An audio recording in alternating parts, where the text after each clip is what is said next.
I'm Sean, this is a McLaren 570S, and this is going to be the updated clutch service video. The last one I did was about 7 years ago, and since then there has been a procedure change, which is kind of important.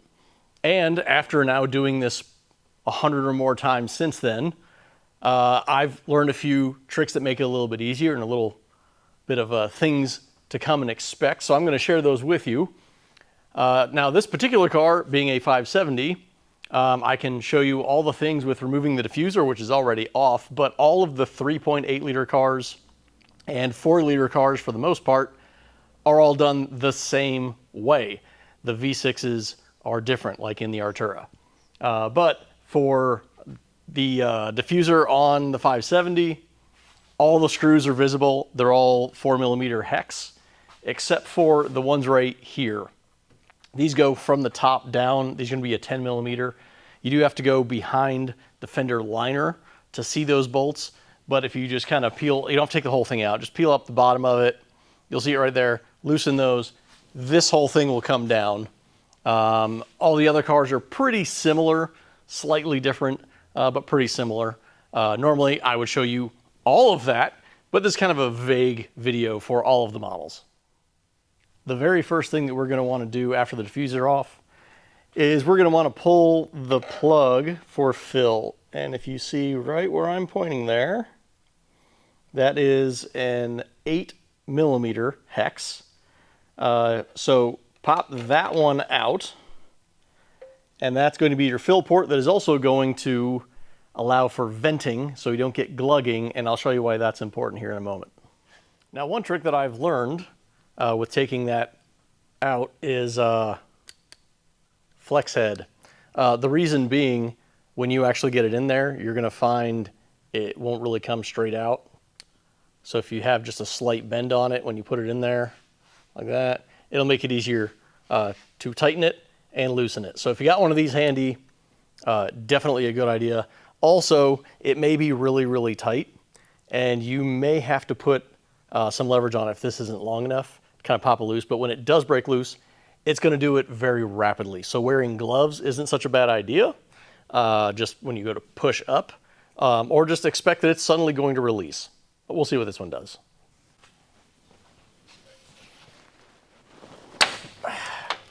That one wasn't so bad.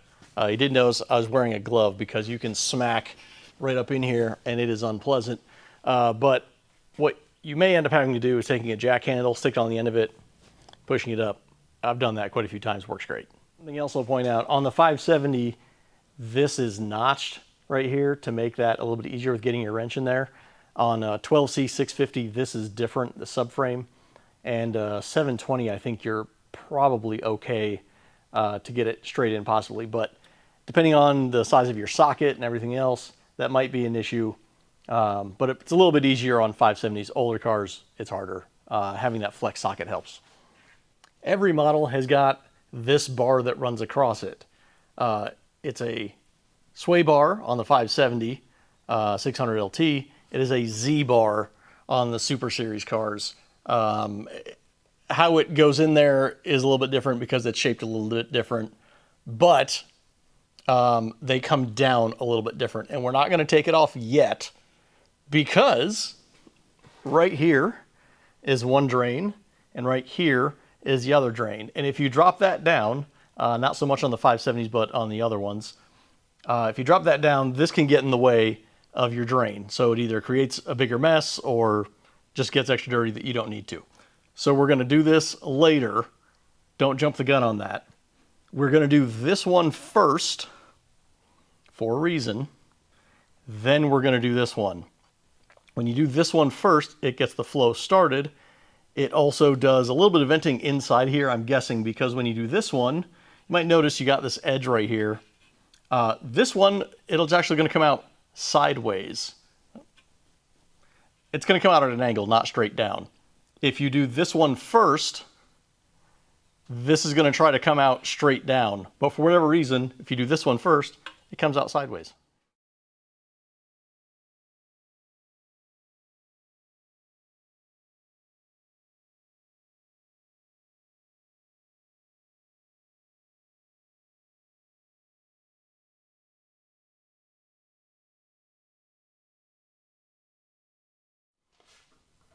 Now with all the fluid drained from there, we are going to torque these. And we are going to torque it to 42 foot-pounds, which I think is kind of silly, but that's what the book says. 42 foot-pounds is like, I don't know, around 60 Newton meters, something like that. Let's be honest, this is probably not calibrated to what you think it is anyway. So as long as it's in that neighborhood, you're probably fine. Now we've got to deal with the filter, which is right there. Except you can't get to all the bolts because this bar's in the way like I told you. So the 570-600 LT, you take out these two bolts, you take out these two bolts, this plate comes down, this plate comes down, the bushing stays on there. It's going to fall down, it's going to get out of the way, you can do the thing. On the Super Series cars, it's a little bit different because it's a Z-bar. It's connected up here at the front and it's connected here at the back. And to get that out of the way, you can completely remove it. You don't need to, but you still have to take out the same points, take those bolts out. But on the Super Series, the bolt that's back here where it connects into another rod that goes up, disconnect it from there on 720s, and that will make this side hang loose. And on 12C and 650, there's a bolt that's up here. It's a pretty big hex. Depending on which model it is, it's going to be a different type of bolt because the bar's a little bit different. But that's going to be way up here, and if you take off the fender liner, you'll see it right back there. If you take that one loose, the whole thing will tilt this way, will also give you the room over here.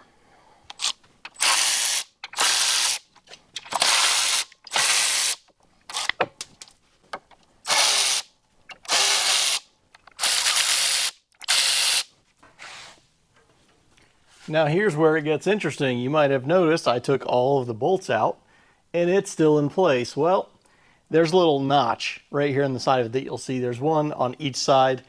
On two sides it doesn't have that. On the other side it does, but that should be facing forward and backward. So you can get actually a pry tool in there to get in there, and then we can pop it out.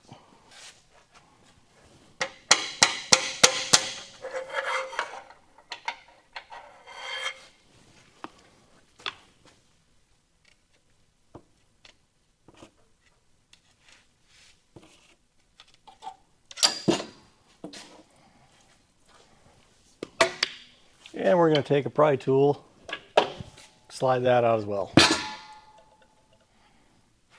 Now what you didn't see with that, because I'm not fancy and do multiple camera angles and all that stuff, is I had an actually really long pry tool and I stuck it in this way, and then once I got it lined up, I went smack with a hammer, and then you saw it split apart. Now, while that's draining at the rate of your crypto account, this O-ring on the plate that we just took off, I'm not recommending that you swap it. I'm saying you need to swap it. It will end up leaking if you do not take it off. Sometimes it can be a little bit tricky to get under there, but use a small pick, get under one side of it, and the whole thing pulls right out.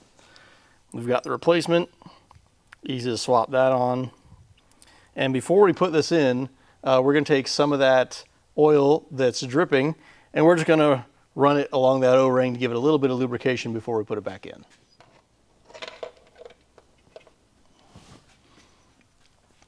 Now we slid the filter in, we're going to put the plate back on. And know what you're thinking, it's going to be real difficult to get this O-ring to push back in there and be right, because you'd be doing it wrong. What we're actually going to do is put these in by hand till it's snug, and as soon as you got one in here snugged up, it'll stay there for the most part.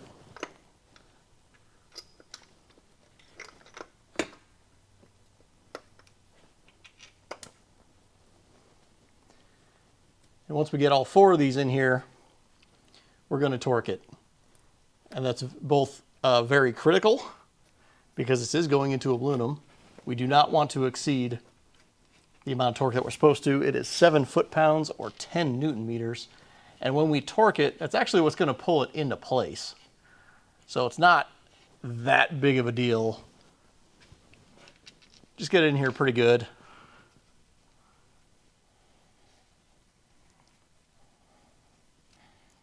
Take your Torquenator 5000, and you'll see that is getting pulled right in with ease. We're not going to do the whole thing just yet. We'll get this other side in here to make sure it's in here nice and flat. This one we can go ahead and put in all the way.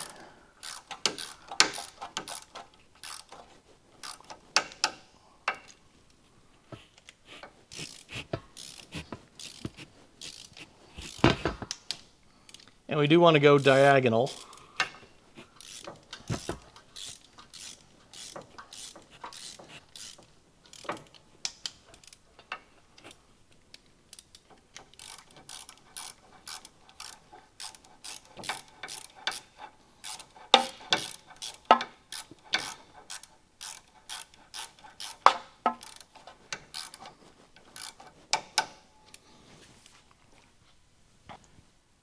Now that we've got everything torqued, we're going to go ahead and take our bar, get it back in place.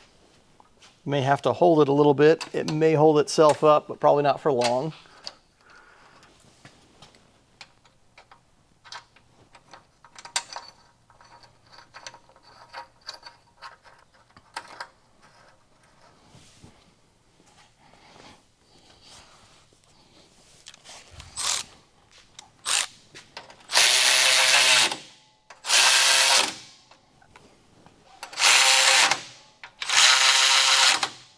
Is there a torque spec on those? Yes. Do I know what it is? I could look it up. Do I care? No. Just use this thing until it goes tight. You're good. I've never had a problem doing that. Now at this point, you probably do have some fluid dripping down here in general. You can go ahead and clean that up now. Not the worst time to do that. That's what I'm going to do. Now we've come to the time where we have to pump the fluid in. And this is where it's different from the other video for a few reasons. Here's why. One, I do this all the time now. So I bought a fancy machine that will pump it in quantity using air. That makes this much faster. I run the hose up, I hook it on, because you do need something like this. If you're gonna do that with a little hook on it, you hook it on there, works great. So if you have that option, I recommend you use it. If you do not have that option and you want to pump it by hand, giggity, the pump that I used last time had a very small hose on it. And that very small hose made this very thick fluid very difficult to pump through. It took a really long time. Now, why does that matter? Because as it turns out, the longer it takes you to pump it in, the more fluid you can actually put in.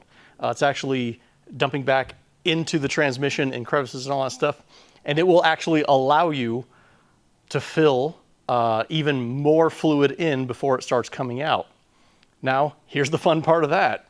The original instructions said to go until it comes out. That is wrong, as it turns out. They learned this a few years, probably a year or two after my last video, again, 7 years ago from now. So what has changed is you want to put in a maximum of 6.5 liters. Doesn't matter if it's coming out or not, 6.5 liters. If you have a Super Series car, you should do that with the air brake down while you're doing all this, because the air brake uses fluid that goes from the transmission there, uses the clutch fluid for that. And if you're working all the way through this and just now watching this part of it, then you probably should have watched the video before you started the actual service. You're a dumbass, don't do that. So, air brake down or no air brake, it's fine. 6.5 liters, that's what we're gonna pump in no matter what, 6.5 liters. If you pump in more than that, even if it's 7 liters, which is what it actually originally called for, in very hot environments, you will end up venting some of that fluid out, and it looks like you have a massive oil leak. It'll get all the stuff from the transmission. It sucks. So 6.5 liters, you're good to go. Even in the colder environments, 6.5 is fine, but especially if you're in a hot environment or a really, really hot environment, you'll find out real fast you shouldn't have done that. 6.5 liters. Did I mention 6.5 liters? You should put in 6.5 liters. A note, if you're pumping it by hand, either because your wife left you or because you don't have one of the automatic fillers like I do, if you measure out 6.5 in your container that you're pumping it out from, you're not actually getting all of that in there most likely, because there's going to be some left in the lines and the pump itself, and that's more fluid than you realize. So just make sure what you're actually getting in there is 6.5. What I have a tendency to do with a hand pump, if I'm doing it at somebody's house, because, you know, it's a thing that I do. If I'm using a hand pump, I will take all the way down to 1/2, and then I'll just kind of be observant of where it is at 1/2. Then I'll pump all the way through about another maybe 1/3. So the end of the bottle wants to be about 6 and 2/3 of that bottle after you take the hose off, pump everything that's in the pump and out of the lines back into that bottle. You should end up back at 1/2. But while you're watching it, if you go down to about 1/3 of that bottle, that should make up the difference there. Should be pretty well spot on. Now for putting the plug back in, we're going to put it in by hand, which I've already done, but this is what we're going to use to torque it by hand. There is a torque spec. It says it's 38 foot-pounds, but that's a bit much. I think that's a misprint. So I just snug it up really well with this, and I have never had a problem. Just make sure you kind of get on there hand tight, go maybe a 1/4 turn, you're good. Now somebody's going to say, well, I looked in the manual and it said this or this or this, or do this or this way. It also says to use MDS and do some other things that, unless you have mass contamination, like there is water all the way through it, you won't have to do that. And I'll also remind you that you probably don't have MDS to begin with. So if you do it this way, you're perfectly fine. I've done, again, 100 or more of these just like this without an issue. You might ask, do I need to do a clutch calibration after all of this? And the answer is no, you don't. Unless it was shifting funny to begin with, which you would do the calibration without doing the service anyway. Doesn't matter. No, you do not need to do a calibration after this. If you want to, cool. Don't have to. Now at this point, you can put everything back together. I'm not going to show you how to do that because you should know how it goes back together. You're the one that took it apart. So if you've learned anything from this video, make sure you give it a like, subscribe if you haven't already, you know, all that fun stuff. If you have any questions, put those in the comments below, or if you just have a comment, put it in the comment below. Do that. For whatever reason, YouTube seems to like when you do that. And I will see you in the next one.